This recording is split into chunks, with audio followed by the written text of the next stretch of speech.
नमस्कार बंधुओं, आज हम लोग यहाँ पर आगामी 2025-26 का जो आम बजट आने वाला है भारत सरकार का 1 फरवरी को, उसके बारे में चर्चा करने के लिए यहाँ पर उपस्थित हुए हैं। और चर्चा करने के लिए हमने जो कानपुर के बहुत ही वरिष्ठ और बहुत ही अनुभवी चार्टर्ड अकाउंटेंट्स को यहाँ पर इनवाइट किया हुआ है। हमारे बगल में हैं श्री शरद शेखर श्रीवास्तव जी, जो कानपुर इनकम टैक्स और कानपुर सीए सोसाइटी दोनों के माननीय अध्यक्ष रह चुके हैं। उनके बगल में हैं श्री प्रशांत रस्तोगी जी, आप कानपुर चार्टर्ड अकाउंटेंट सोसाइटी के माननीय अध्यक्ष रह चुके हैं और Kanpur income tax bar association के माननीय महामंत्री रह चुके हैं।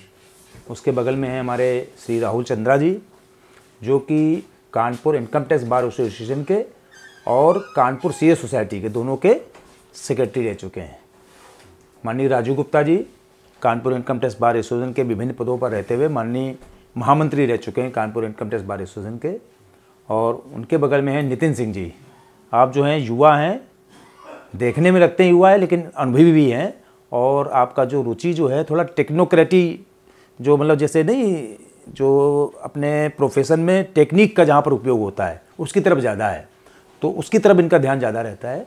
हमारे उनके बगल में हैं श्री प्रमोद सक्सेना जी, आप भी वरिष्ठ चार्टर्ड अकाउंटेंट हैं कानपुर के और Kanpur income tax bar association के पदों पर रह चुके हैं, और आपका जो है किसी भी कानून के बारे में विश्लेषण करने की आपकी क्षमता बहुत अच्छी है।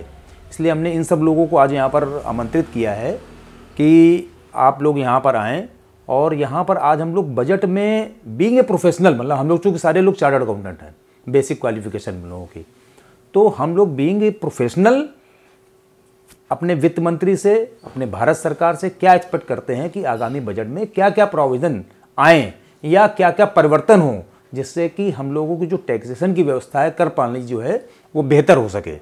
हम लोग चर्चा प्रारंभ करेंगे। इसके लिए हम एक एक करके सबसे पूछेंगे और फिर उस वार्ता को हम लोग फिर परिचर्चा में बदलेंगे। पहले एक एक करके सब लोग अपनी बात कहेंगे, इसके बाद उसको परिचर्चा में बदलेंगे। सबसे पहले मैं निवेदन करूंगा अपने श्री शरद शेखर श्रीवास्तव जी से कि आप अपनी राय दें, आपकी क्या ओपिनियन है, आप क्या चाहते हैं, आपको क्या लगता है कि आगामी बजट में क्या आना चाहिए, किस तरह के प्रावधान आने चाहिए।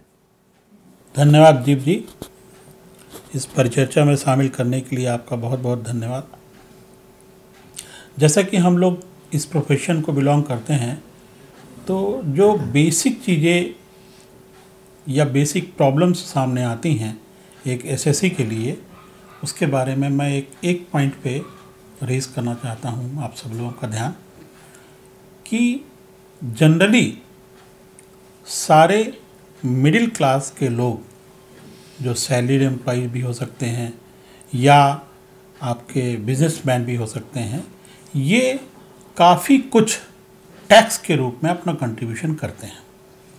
लेकिन जो हमारी व्यवस्था है टैक्सेशन की, वो इतनी सुदृढ़ नहीं है कि जिससे उनको प्रॉपर बेनिफिट मिल सके।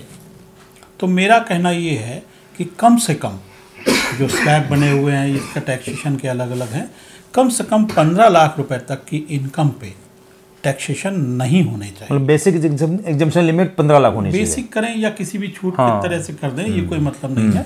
केवल इस वजह से कि जो सैलरीड एम्प्लॉइज है, जिनका कहीं भी कोई भी चीज़ छुपी नहीं जा सकती, तो वो कम से कम टैक्स का बेनिफिट पा पाए। ठीक है, अब चर्चा को आगे बढ़ाते हैं। प्रशांत रस्तोगी जी, आपका क्या व्यू है कि क्या होना चाहिए बजट में आगामी। धन्यवाद दीप जी। मैं फेसलेस असेसमेंट के बारे में बात करूंगा। जिस समय ये आया था उस समय बड़ी अच्छी चर्चा हुई, इसका स्वागत हुआ था कि अब असेसी परेशान नहीं होगा। लेकिन पिछले 3-4 सालों से ये व्यवस्था लागू है और हम आप सब लोग केस करा रहे हैं। इसमें आप ये देखते हैं कि असेसी अपनी बात ही नहीं समझा पाता, या सामने वाला जो असेसिंग ऑफिसर है वो समझना नहीं चाहता। उसके चलते लंबी लंबी डिमांड खड़ी हो रही हैं। और अगर आपको अपील में जाना है तो आपको पहले 20% प्री डिपॉजिट करना पड़ेगा। ठीक बात है। तो इस चीज को देखते हुए मेरा वित्त मंत्री से अनुरोध है कि फेसलेस असेसमेंट वो रखें, अच्छी चीज है। लेकिन चूंकि फेसलेस असेसमेंट होना एसएससी का है, तो ऑप्शन उसको दे दें कि वो फेसलेस चाहता है या अधिकारी के पास जाके अपना केस कराना चाहता है। बहुत बढ़िया, बस मुझे इतना ही कहना है। राहुल चंद्रा जी, आपको क्या लगता है कि किस तरह के नए प्रोविजन आने चाहिए, क्या परिवर्तन होना चाहिए पुराने कानूनों में, पुराने प्रावधानों में? धन्यवाद दीप जी, मुझे इस परिचर्चा में शामिल करने के लिए बहुत बहुत धन्यवाद आपका।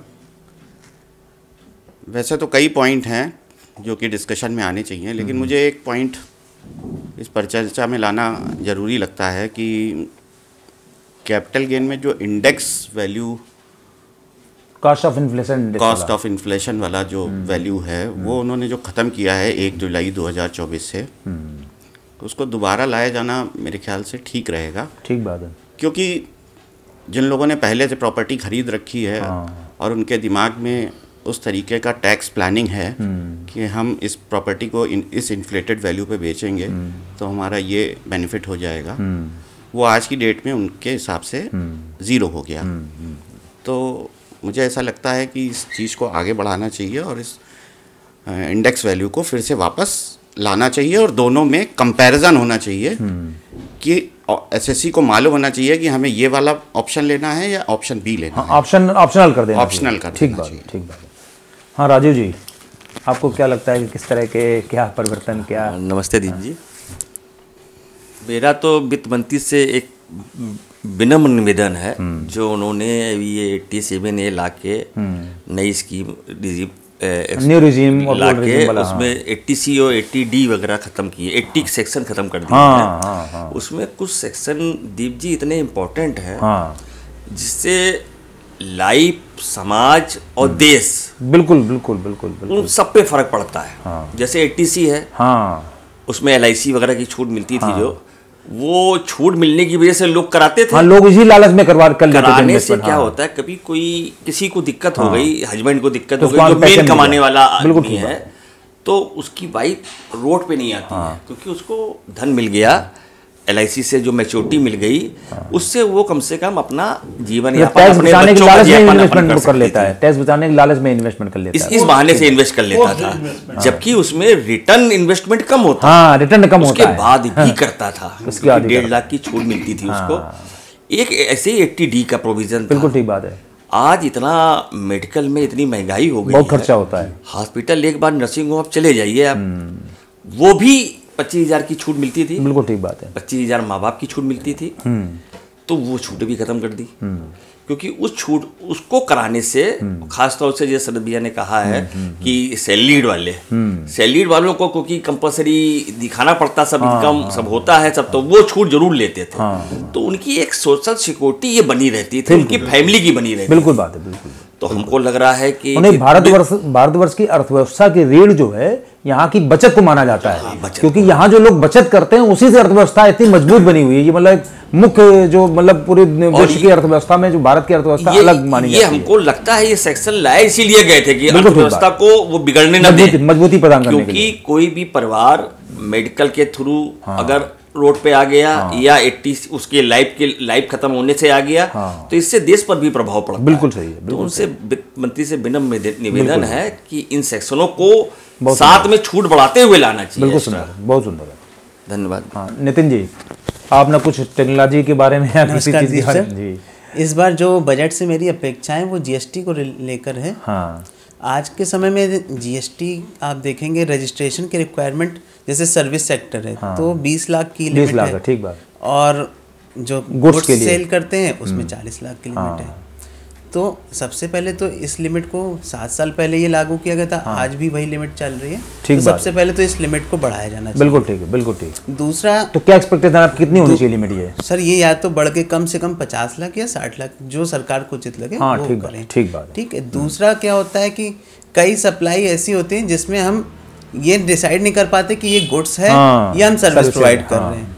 अब उससे क्या होता है, अनावश्यक आपके झगड़े डिपार्टमेंट से बढ़ते हैं, अनावश्यक नोटिस का सामना। तो ऐसा करना चाहिए कि दोनों की लिमिट सेम हो और बढ़े भी, दोनों चीजें 50 लाख 60 लाख जो भी आप करना चाहें वो करें, लेकिन सेम कर दे, जिससे कि ये जब कभी फैक्टर डिसाइड करना पड़ता है कि ये सप्लाई सर्विस है कि गुड्स है, क्या 20 लें कि 40 लें, तो ये सब इस तरह के कॉम्प्लिकेशंस कम हो जाएंगे। ठीक बात है, बिल्कुल, बहुत सही। हाँ प्रमोद जी। नमस्कार दीप जी।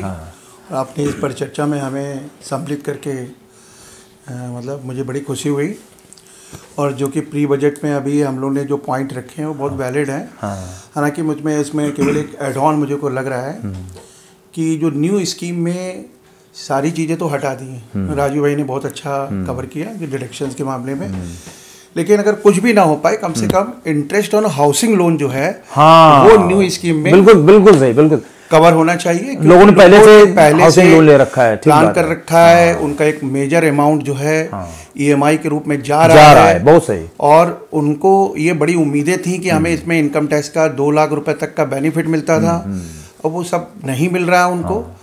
तो हमें लगता है कि इससे सरकार को सोचना चाहिए कि लोगों को अपने हाउस लेना है, अपने फ्लैट लेने हैं, और बड़े अमाउंट लेने होते हैं, और उससे घर बनाने में मतलब सपोर्ट मिलेगा, और रियलिटी सेक्टर को भी इसमें थोड़ा सा बूस्टअप मिलेगा। बिल्कुल है ना, बिल्कुल। तो मेरे को लगता है कि ये मिलना और प्राइमरी रिक्वायरमेंट होती है किसी व्यक्ति की, अपना घर होना, ये प्राइमरी रिक्वायरमेंट है, उसकी बेसिक रिक्वायरमेंट है, उसके लिए जरूरी है ये बहुत। और एक चीज़ और हम और भी कहना चाहेंगे, हालांकि ये प्री बजट है, लेकिन प्री बजट में जैसे कि जो गवर्नमेंट की इनकम टैक्स की यूटिलिटी होती हैं, जो एक्सएमएल वाली होती हैं, वो बहुत बदलती हैं रिटर्न के दौरान। रिटर्न जमा करने के दौरान बार बदलती रहती है। अभी आप देखिए 87 का कितना डिस्प्यूट चल रहा है, और लोग परेशान हैं। अभी किसी ने पहले उसने नोटिसेज आ गई बहुत सारी, तो उसको बेनिफिट मिल गया, उसके बाद उसको दे रहा है तो वो टैक्स दे रहा है, बाद में उसकी डिमांड आ रही है। लेकिन ये तो बिल्कुल एक तरह से जस्टिफाइड नहीं है, जस्टिफाइड नहीं है। तो गवर्नमेंट से मेरी रिक्वेस्ट है कि इस तरह के जो चेंजेस हैं वो पहले से कर लें, ताकि बाद में एसएससी को जब बजट पास हो चुका होता है, उसके रूल्स फ्रेम हो चुके होते हैं, उसके बाद भी ये सब चेंज होना है, तो मतलब बावजूद उसको चेंजेस आते हैं, और प्रोफेशनल भी परेशान होता है, एसएससी भी बहुत परेशान होता है। अननेसेसरी कितनी डिमांड्स आ गई हैं, अभी आप लोग देख ही रहे हैं कि सीआईटी अपील में भी एक मैटर अभी, जबकि डिपार्टमेंट का ही है सीआईटी अपील, है ना, और उन्होंने जो है कहा है कि भाई मिलना चाहिए, उसके बाद भी अब डिपार्टमेंट क्या अपने आप से मोटो ये करेगा। ठीक बात है, ठीक बात है। ये इस पॉइंट को भी थोड़ा सा, इनकम टैक्स विभाग का ही एक पार्ट है वो, और उसको इस मुद्दे को लेना चाहिए और एसएससी को बेनिफिट देना चाहिए। मैं इतना ही ऐड करना चाहूँगा दीप जी, और थैंक यू दीप जी, आपने इसमें हमें शामिल किया। अब इस चर्चा को हम लोग और बढ़ाते हैं। अभी तो हम लोगों ने प्योर जो ऐसी चीज़ों पर ध्यान दिया जो कि बीइंग ए प्रोफेशनल हम लोगों को चाहिए थी। हमें चाहते हैं कि थोड़ा सा हम लोग, चूँकि सामाजिक प्राणी भी हैं, समाज में रहते हैं, समाज के ही अंग हैं, है ना, उसी बड़े समाज का एक छोटा सा अंग है हम लोग। तो बीइंग जनरल पब्लिक हम लोगों की क्या एक्सपेक्टेशन होनी चाहिए? हम लोग चार्टर्ड अकाउंटेंट हैं, लेकिन बीइंग जनरल पब्लिक हम लोगों को क्या एक्सपेक्टेशन होनी चाहिए सरकार से, उसके बारे में हम लोग। हाँ राजू जी। दीप जी, ये बहुत बढ़िया आपने क्वेश्चन पूछा है। तो मेरे मन में था कि हम जनरल बात करें। जो शरद भैया ने कहा कि मीडियम क्लास का आदमी, मीडियम क्लास का आदमी जो कि प्रॉपर टैक्स देना पड़ रहा है, उसको प्रॉपर दे रहा है, उसको गवर्नमेंट कोई अलग से रिलीफ नहीं दे रही है, और जो भी रिलीफ काटी गई है उसी की काटी गई। क्योंकि जो बड़ा आदमी होता है उसको 10-5% बढ़ा लो, अगर उसको कोई फर्क नहीं पड़ता, उसके ऊपर कोई फर्क नहीं पड़ता। अच्छा, हो क्या रहा है, इतना अधिक टैक्स है। अपन लोग अभी सिर्फ इनकम टैक्स की बात कर रहे हैं, इतने टैक्स अभी भी लग रखे हैं। इनडायरेक्ट टैक्सेशन बहुत सारा है, house tax, water tax, road tax, अगर सारे टैक्स जोड़ लिए जाए मीडियम क्लास के ऊपर ईमानदारी से डंडा चलाते हुए जो इस सरकार कर रही है, तो 100% जितना वो कमा रहा है सब दे देगा। इस पर विचार गवर्नमेंट नहीं कर रही है, क्योंकि टैक्स रेट पुराने चले आ रहे हैं, अभी तक आप सख्ती करते चले आ रहे हो, मीडियम क्लास उसमें पिस रहा है। अच्छा, हो क्या रहा है, उस मीडियम क्लास का पैसा कहाँ जा रहा है? ऐसा नहीं, हम लोग ये मीडियम क्लास नहीं चाहता है कि विकास ना हो, या जो नीचे तबके के लोग हैं वो ना खड़े हो। उनको पढ़ाई फ्री करिए, उनको मेडिकल फ्री करिए, आप उनको घर फ्री दीजिए, लेकिन आप खाना फ्री कर रहे हो मेरे टैक्स से, और उनको काम करने से भी छूट दे रहे हो। मतलब वो काम ही नहीं करेंगे, जब मिलेगा सफेद कार्ड और येलो कार्ड और ये सब करके फ्री। तो ये पैसे का गलत यूज हो रहा है। अगर करना ही है तो मीडियम क्लास को भी करो आप।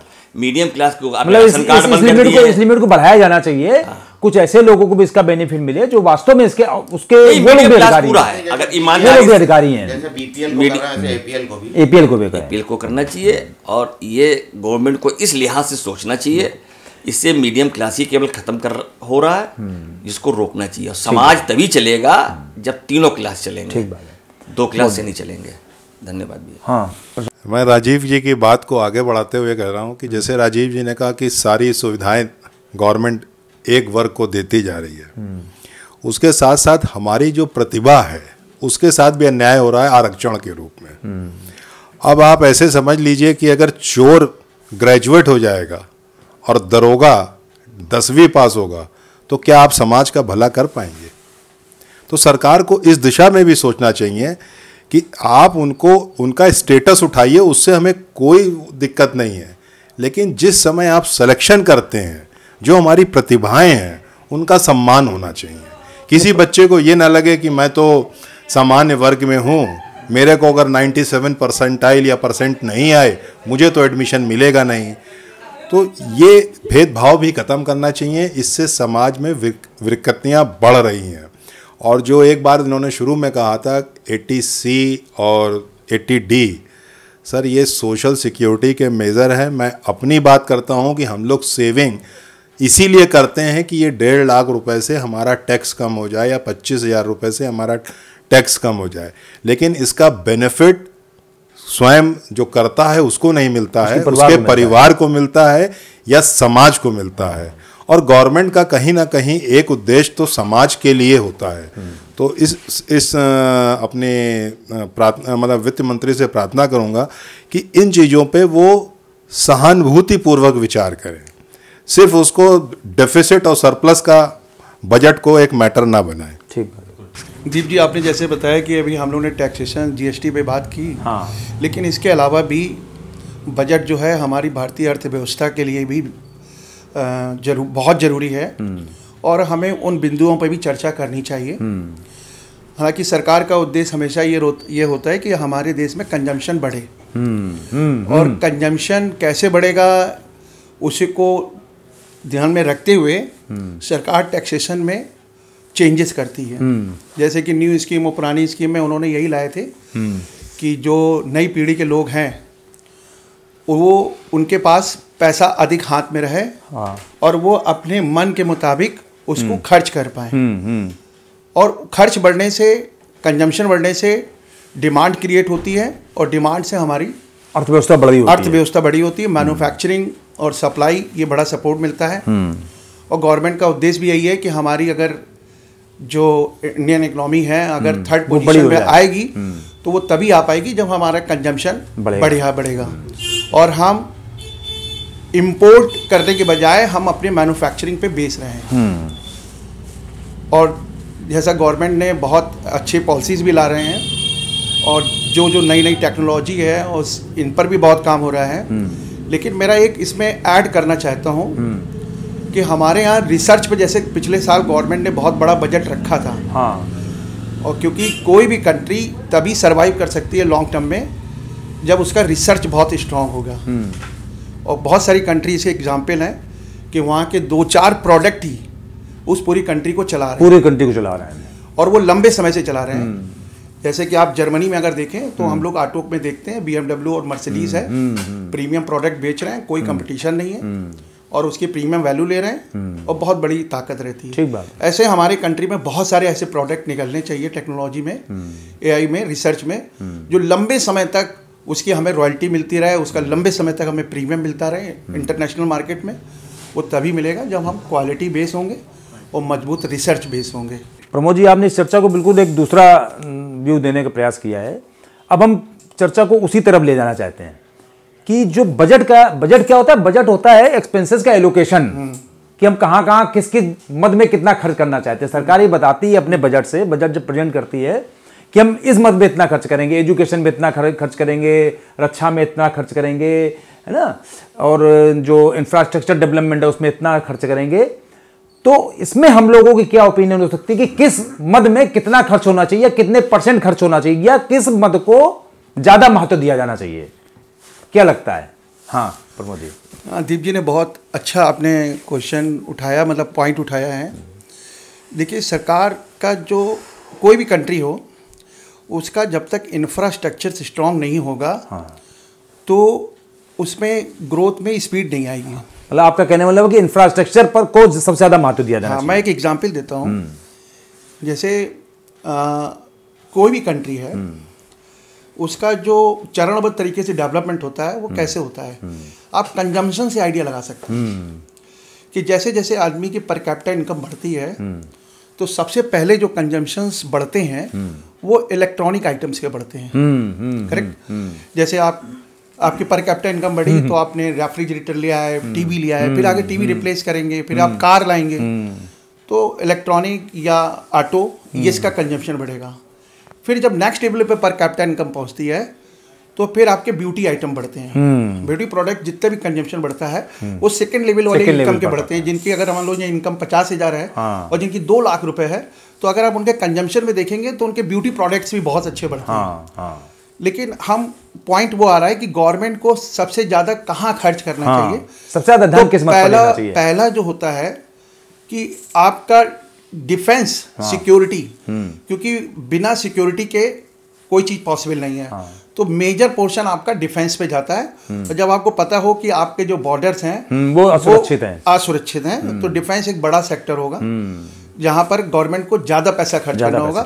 लेकिन इसमें मेरा एक मत ये भी है कि गवर्नमेंट, जैसे गवर्नमेंट की पॉलिसी भी है कि मेक इन इंडिया, और गवर्नमेंट ने बहुत काम किया है और बहुत बड़े स्तर पे काम किया है। इधर पिछले 10 वर्षों में आप देखें आज की डेट में गवर्नमेंट एक्सपोर्ट की कंडीशन में आ गई है, डिफेंस में भी, कई सारे इक्विपमेंट्स में। तो एक ये तो बहुत अच्छे सिम्टम्स हैं और इंडिकेटर्स, इंफ्रास्ट्रक्चर और डिफेंस, 2 सेक्टर आपको लगता है कि बहुत ज्यादा गवर्नमेंट ने जो सबसे ज्यादा काम किया है वो इंफ्रास्ट्रक्चर पे किया है। इंफ्रास्ट्रक्चर में 2 चीज मैं जोड़ूंगा, एक आपको रोड कनेक्टिविटी है और दूसरा इलेक्ट्रिफिकेशन है। क्योंकि कोई भी कंट्री जब तक इलेक्ट्रिक नहीं होगा तब तक उसका कुछ कंजम्पशन बढ़ेगा ही नहीं। कोई चीज चलेगी नहीं, सड़क नहीं है, तो आप जब सड़क नहीं होगी तो आप वो मार्केट कैसे आएगा, वो मार्केट पे कैसे पहुंचेगा। कोई भी चीज की सारी चीजें टूट जाती हैं जब आपका रोड नहीं होती, कनेक्टिविटी टूट जाती है। तो रोड गवर्नमेंट ने बहुत काम किया, आज हर जगह से कनेक्टिविटी है। इलेक्ट्रिक होने से बहुत सारे आइटम्स का कंजम्पशन बढ़ गया एकदम से, तो इस पर भी गवर्नमेंट ने बहुत काम किया। और हमें लग रहा है कि गवर्नमेंट अब इस लेवल पे पहुंच गई है कि वो कई सारी चीजें ऐसी ला रही है जो डेवलप्ड कंट्री में भी नहीं है। तो हम तो ये सोच रहे हैं कि गवर्नमेंट का जो पाथ है वो बिल्कुल क्लियर है, ठीक बात है, कि 2047 में वो डेवलप्ड हो जाएंगे।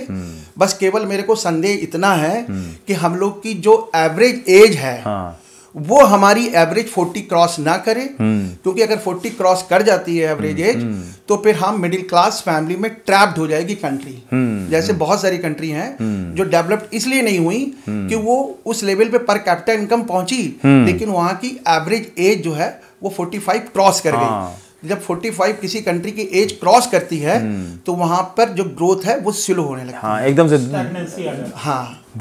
धीमे पड़ जाती है। अभी प्रमोद जी ने कहा कि इंफ्रास्ट्रक्चर और डिफेंस, 2 चीजों पर उन्होंने ध्यान दिलाया। देखिए दीप जी, क्योंकि अब हम लोग अभी बजट पे कर रहे थे कि क्या होना चाहिए, अब हम लोग सरकार की उपलब्धियों पर या उपलब्धियों को बढ़ाने पर कर रहे हैं। नहीं, उपलब्धियां इन्होंने बता दी साथ में। हमारा अभी भी मोटिव यही है कि बजट में किस सेक्टर में सबसे ज्यादा देखिए एलोकेशन किया जाना चाहिए, करना चाहिए सरकार को।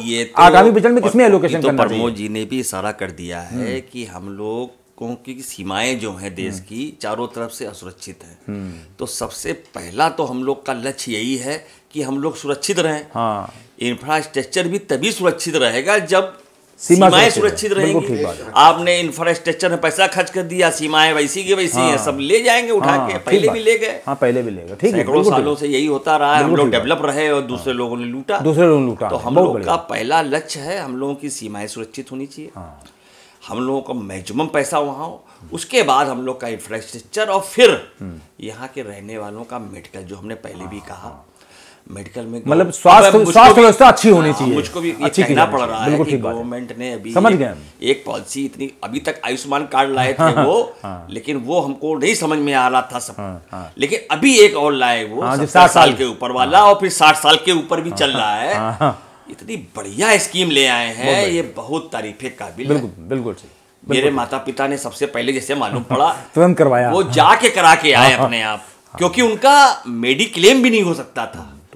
मेडिक्लेम का उन्होंने प्रयास किया, बिल्कुल नहीं हो नहीं सकता, हो पा रहा, बिल्कुल नहीं हो सकता। तो ये देखिए, जैसे ये गवर्नमेंट ने 2 काम बढ़िया किए। एक 10% जो आरक्षण लाए, जो एक 8 लाख इकोनॉमिकल जो वो था, इकोनॉमिक बेस भी बढ़िया एक था, लेकिन थोड़ा सा उसको बढ़ाना चाहिए। मिडिल क्लास नहीं शामिल हो पा रहा उसमें पूरी तरीके से।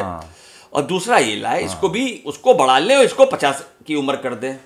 राजू जी, इसमें हमारा जो व्यक्तिगत अपनी राय ये है कि जो सरकार की जो बेसिक काम होने चाहिए उसमें क्या क्या होती है, रोटी, कपड़ा, मकान, है ना।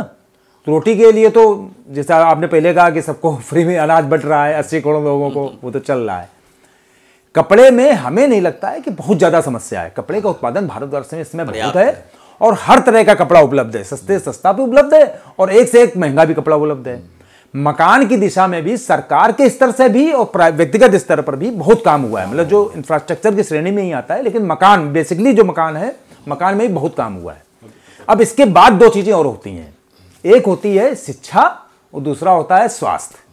तो आपका फोकस है कि स्वास्थ्य उससे ज्यादा जरूरी है, शिक्षा ज्यादा जरूरी। बिल्कुल सही। जब आदमी जिंदा रहेगा, जब आदमी स्वस्थ रहेगा, तभी कुछ कर पाएगा वो, तभी पढ़ लिख भी पाएगा। बिल्कुल सही बात है। हमें ऐसा लगता है कि जो स्वास्थ्य है वो सरकार की बेसिक उसमें पॉलिसी में होना चाहिए कि हर व्यक्ति को मिले। इसमें एक कोई लिमिट नहीं होनी चाहिए। आज हम लिमिट सरकार को क्यों बनानी पड़ रही है, क्योंकि पॉपुलेशन इतनी है, 140 करोड़ की पॉपुलेशन है।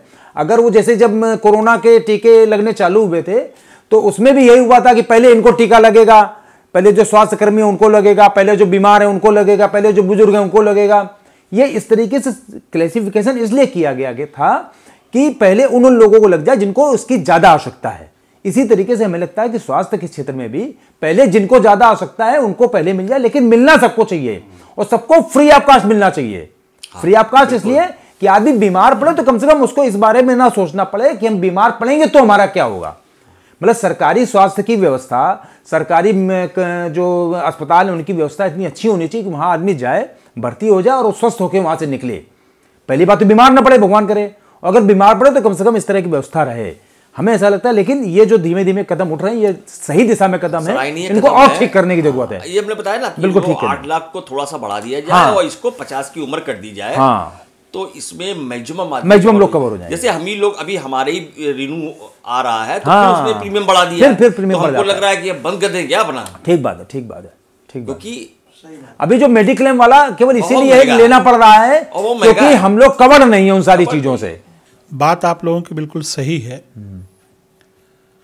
थोड़ा सा विचार में समानता नहीं है हमारी।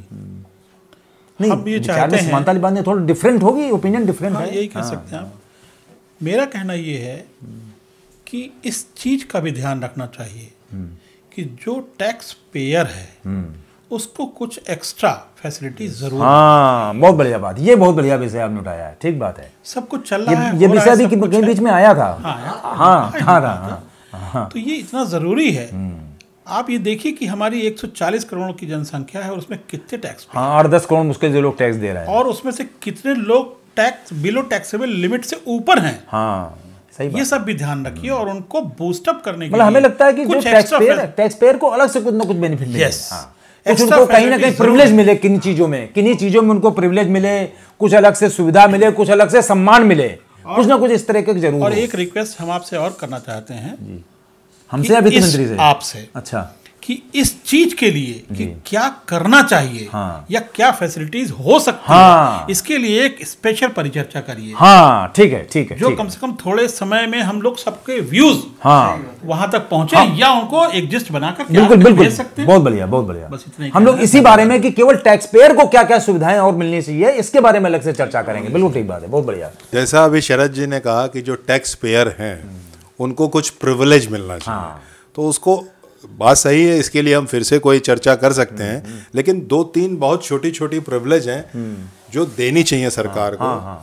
जैसे आप कहीं जा रहे हैं तो reservation, air reservation, train reservation, अगर इनमें आप जो आपके अच्छे टैक्स पेयर हैं उनको कुछ प्रिविलेज दे देते हैं कि भाई उनकी बुकिंग मैं पैसे कम करने की बात नहीं कर रहा हूँ। रिजर्वेशन में रिजर्वेशन दे दें थोड़ा सा अलग से। हाँ। उस रिजर्वेशन में सीटें इतनी सीटें इनके लिए, इतनी सीटें, कोटा अलग फिक्स हाँ, कोटा अलग। उससे लोग जब उनको इस तरह की प्रिविलेजेस मिलेंगी, अट्रैक्ट होंगे, या होटल बुकिंग में उनको प्रिविलेज मिल जाए, कहीं जा रहे हैं तो अगर बुकिंग में ये प्रिविलेज मिलेगा तो वो क्यों नहीं टैक्स देंगे।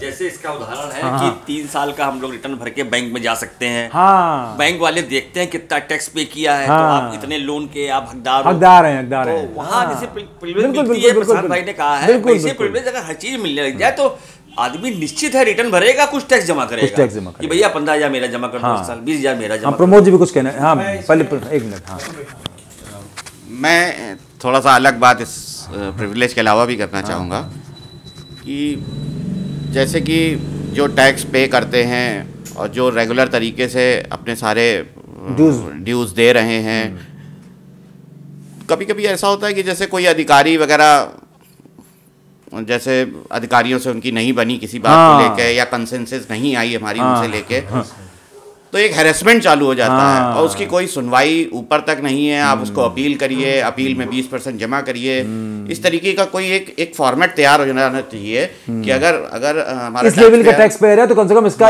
इस तरह का हैरेसमेंट नहीं होना चाहिए। इस तरह से हैरेसमेंट भी ना हो, और 20% अगर वो मान लीजिए कि उसके ऊपर 2 करोड़ रुपए टैक्स लगाया तो वो 40 लाख रुपए कैसे जमा करेगा, आप ये बात समझ सकते हैं, कहाँ से लाएगा। तो ये इस तरीके का जो हैरेसमेंट होता है, इसलिए अधिकारी लोग हैरेसमेंट आराम से कर भी ले जाते हैं और टैक्स पेयर उस हैरेसमेंट को स्वीकार भी कर लेता है। नहीं, तो इसमें हमें लगता है कि जो डिपार्टमेंट की जो अकाउंटेबिलिटी है वो नहीं फिक्स है। हाँ, मेरा भी जो यही मानना है असेसमेंट कि करते समय उनकी अकाउंटेबिलिटी फिक्स नहीं है, वो कुछ भी अनाप शनाप असेसमेंट करके वो कर देते हैं, उसके कारण से ज्यादा परेशानी। अगर अकाउंटेबिलिटी थोड़ी बहुत भी फिक्स होगी तो एक बार अधिकारी को भी लगेगा कि भाई मेरे ऊपर भी कोई बात आ सकती है, इसलिए सही से वर्क किया जाए। प्रमोद जी। दीप जी, मैं केवल एक ही बात ऐड करना चाहूँगा कि जो टैक्स पेयर हैं उनको गवर्नमेंट केवल एक सुविधा दे दे कि उनका एक्सीडेंटल इंश्योरेंस और एक मिनिमम इंश्योरेंस कवरेज दे दे। अगर उसने एक सर्टेन अमाउंट का रिटर्न फाइल किया और टैक्स जमा किया है तो उसके ट्रैक रिकॉर्ड देखे, क्योंकि अचानक उसको कोई लायबिलिटी आती है उसके नहीं होने पे तो वो कुछ कवरेज हो जाए उसका। रोड एक्सीडेंट का दे रखा है, शुरू से दे रखा है। हाँ, या 3 साल का रिटर्न आप दे दो, उसका एवरेज इनकम का कुछ जीएसटी वाले में भी है। लेकिन उसका जो है हम लोग जो अब जिस चर्चा को आगे बढ़ा रहे हैं वास्तव में किसके, हाँ नहीं टॉपिक अब हाँ थोड़ा सा बड़ा हो रहा है। हम लोग इसको अगली चर्चा में लेंगे, है ना। बिल्कुल। अभी उसकी हम लोगों ने बेसिक बातचीत कर ली है, लेकिन हम लोग इसके बारे में सोचेंगे और ज़्यादा विचार करेंगे इन सब चीज़ों के बारे में, और फिर से हम लोग बैठेंगे एक साथ, है ना। तो फिर हम लोग इस बारे में केवल विचार करेंगे कि टैक्स पेयर्स को भारतवर्ष में क्या क्या सुविधाएं मिलनी चाहिए, क्या क्या प्रिविलेजेस मिलने चाहिए, क्या क्या छूटें मिलनी चाहिए, और ताकि वो टैक्स और दे सके, टैक्स देने के लिए उत्साहित हो, प्रोत्साहित हो, उसका प्रोत्साहन, उसका मोटिवेशन हो कि हम टैक्स पेयर बने, और समाज में उसको सम्मान मिले। मतलब ऐसी चीजों के बारे में हम लोग विचार करेंगे आगे की चर्चा में। आज की चर्चा को हम लोग यहीं विराम देते हैं। आप सभी लोगों को बहुत बहुत धन्यवाद कि आप लोग अपना इतना कीमती समय निकालकर यहाँ पर आए और यहाँ पर इस परिचर्चा में भाग लिया। हमें लगता है कि इस तरह की जो छोटी छोटी हम लोगों की परिचर्चाएं हैं, ये अपने प्रोफेशन को तो मजबूती प्रदान करेंगे ही, अपने समाज को भी मजबूती प्रदान करेंगे कि हम लोग समाज के बारे में भी सोच रहे हैं। मतलब अभी जो सामान्यतः जो प्रोफेशनल्स के बारे में एक कॉन्सेप्ट होता है सोचने का कि वो लोग केवल अपने बारे में सोचते हैं, केवल अपने ही फायदे के बारे में सोचते हैं, तो ऐसा नहीं है। वैसे सीए तो ऐसा प्रोफेशन है कि वो केवल और केवल अपने क्लाइंट के फायदे के बारे में सोचता है, क्योंकि नहीं क्लाइंट के बारे में तो इसलिए सोचता है कि क्लाइंट बढ़ेगा तो वो बढ़ेगा। मतलब ये प्रोफेशन ही ऐसा है कि क्लाइंट बढ़ेगा तो हम बढ़ेंगे, और दूसरी बात उसका अगर टैक्स बढ़ेगा तो हमारा भी टैक्स बढ़ेगा, हमारी फीस बढ़ेगी, तो इससे सरकार को भी फायदा होता है। तो हम लोग तो सोचते ही हैं, लेकिन आज हम लोगों ने विशेषकर उस बारे में भी चर्चा की कि किस तरीके से समाज को हम लोग फायदा पहुंचा सके, और फायदा पहुंचा रहे हैं कि हम लोग सोच रहे हैं, इस बारे में हम लोग चर्चा की। बहुत बहुत धन्यवाद आप सभी लोगों का आने के लिए और परिचर्चा में भाग लेने के लिए।